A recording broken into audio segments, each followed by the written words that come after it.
자, 오늘은 또 어떤 영상 주제를 하려고 이렇게 몸에 좋지 않은 것들을 잔뜩 준비해 주셨는지 모르겠는데, 제가 평소에 달달한 거를 잘 안 먹습니다. 왜냐면 이거를 한번 먹기 시작하면 제가 멈출 수가 없어요. 얘네를 입에 대는 순간 행복한 돼지가 되는 거죠. 일단은 준비해 주셨으니까 맛있게 먹을게요. 저는 너무 맛있어요. 행복합니다. 자, 이번엔 치즈 베이글 여기를 이렇게 쭉 찢어서 너무 맛있어요. 원장님 그렇게 많이 드셔도 괜찮은가요? 피디님, 밀가루를 안 먹고서 오래 살 수가 있는데 그러면 왜 오래 살아야 되죠? 네, 안녕하세요. 마취통치약과 전문의 배건형입니다. 최근 국내 성인 비만율을 보면 10명 중에 3명이 비만이라고 합니다. 특히 남성들은 절반에 가까운 10명 중에 4명이 비만입니다. 지나가는 남자 두 분을 붙잡으면 둘 중 하나는 비만이라는 거죠. 헬스장과 공원에 가면 사람이 넘쳐나고 다이어트와 전쟁을 벌이는 나라 같은데 실제 수치는 충격적일 수밖에 없습니다. 비만은 당뇨와 고지혈증 같은 성인병으로 이어집니다. 당뇨와 고지혈증은 우리 혈관 건강에 치명적인 질환들입니다. 혈관 건강을 포기하고 행복한 돼지로 살고 싶다. 의사로서 단언하는데 혈관 건강이 안 좋아지면 몸의 어딘가는 치명적인 문제가 생길 확률이 올라갑니다. 그게 뇌가 되었든 심장이 되었든 다른 장기가 되었든 제가 마취과 의사로서 수술방에 들어온 환자들의 과거력을 모두 확인해야 하는데 대부분 이 고혈압과 당뇨가 기본적으로 깔리는 경우가 많습니다. 질병을 불러오는 이 패시브 능력을 장착한다고 볼 수 있죠. 그렇다면 오늘은 비만과 당뇨가 왜 발생하고 어떻게 예방할 수 있는지 전문의로서 알려드리도록 하겠습니다. 최근 혈당 스파이크란 개념이 많이 언급되고 있습니다. 스파이크라고 하니 뭔가 뾰족하고 굉장히 부정적인 느낌인데 저는 이 개념이 다이어트 전쟁에서 승리하는 강력한 무기라고 보고 있습니다. 우리가 이것을 이해한다면 말이죠. 먼저 혈당은 우리 혈액 내 당 수치를 의미합니다. 음식을 먹으면 포도당으로 분해돼서 우리 몸의 에너지로 쓰이고 남는 것들은 인슐린을 분비해서 간과 근육에 저장을 하는데 이 저장량을 초과하면 몸속에서 지방으로 전환돼서 차곡차곡 쌓이게 되죠. 이렇게 지방 부자가 되면 그게 바로 비만입니다. 그렇다면 이 혈당 수치가 널뛰듯이 급격하게 오르내리면 어떻게 될까요? 이 그래프는 우리 식후 혈당 변화를 보여줍니다. 식후에 포도당이 급격하게 되면 인슐린이 과도하게 분비되고 이후 혈당의 폭락이 뒤따릅니다. 이것을 혈당 스파이크라고 부르고 이때 여러 가지 문제점이 발생하게 됩니다. 첫 번째는 이 과정에서 반복되면서 포도당이 지방 형태로 몸에 축적되면서 비만으로 진행됩니다. 두 번째는 인슐린 또한 폭락을 반복하다 보니 몸에 저항성이 생겨서 인슐린을 아무리 많이 만들어도 포도당이 세포 내 제대로 흡수되지가 않는 살이 찌기 쉬운 체질로 변할 수밖에 없습니다. 세 번째는 인슐린 저항성이 지속되면서 몸의 혈당을 조절하는 효과가 떨어지며 이 혈당 수치가 계속 상승하게 됩니다. 당뇨로 진행하는 것이죠. 자동차도 급가속과 급정거를 반복하면 망가질 수밖에 없습니다. 우리 몸도 나는 행복하게 맛있는 것을 먹었을 뿐인데 혈당의 급상승과 폭락을 이어가면서 망가져가는 것이죠.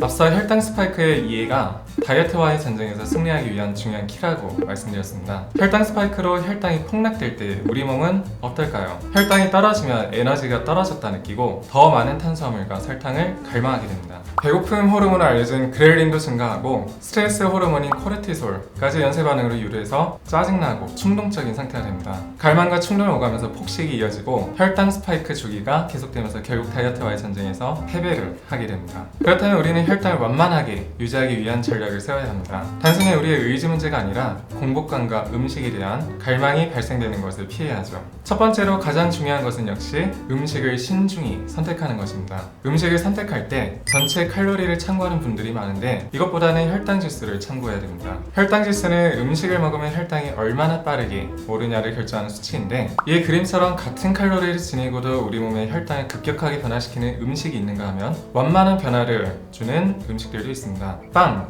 밀가루, 아이스크림 같은 정제된 탄수화물이나 설탕 섭취를 줄여야 하고 그리고 비타민을 섭취한다면 주스보다는 직접 과일을 섭취하는 것이 좋습니다. 또 식사 순서도 중요한데 순서를 채소, 단백질, 그리고 탄수화물을 마지막으로 드시는 순서로 하면 포도당이 소화흡수를 늦춰서 혈당 곡선을 완만하게 만들어줍니다. 두 번째는 반드시 고강도 운동을 해야 하는 것이 아니라 식사 후에 10분이라도 가볍게 산책을 하면 소화흡수 속도를 늦출 수가 있습니다. 마지막으로 세 번째는 양질의 수면을 취하는 것입니다. 스트레스와 수면 부족은 스트레스 호르몬인 코르티솔과 아드레날린을 분비시키고 이것은 포도당 증가로 이어질 수가 있습니다.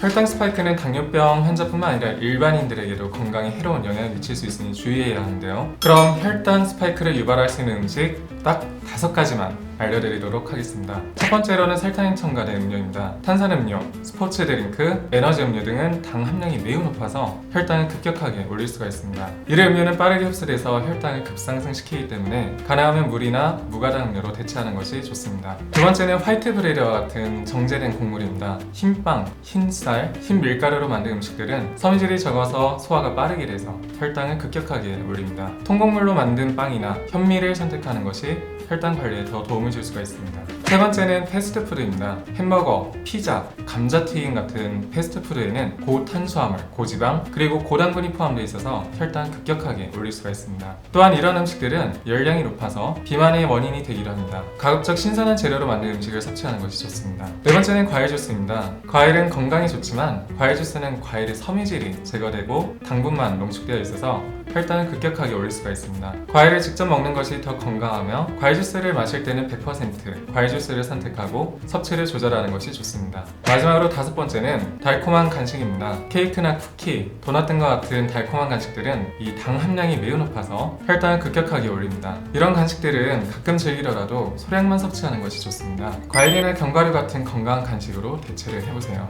이번 영상에서는 혈당 스파이크와 이를 유발할 수 있는 음식에 대해서 알아보았습니다. 그럼 구독과 좋아요 부탁드리고요. 궁금하신 의학 정보가 있으신 분들께서는 댓글로 남겨주시면 다음 영상으로 찾아뵙도록 하겠습니다. 감사합니다.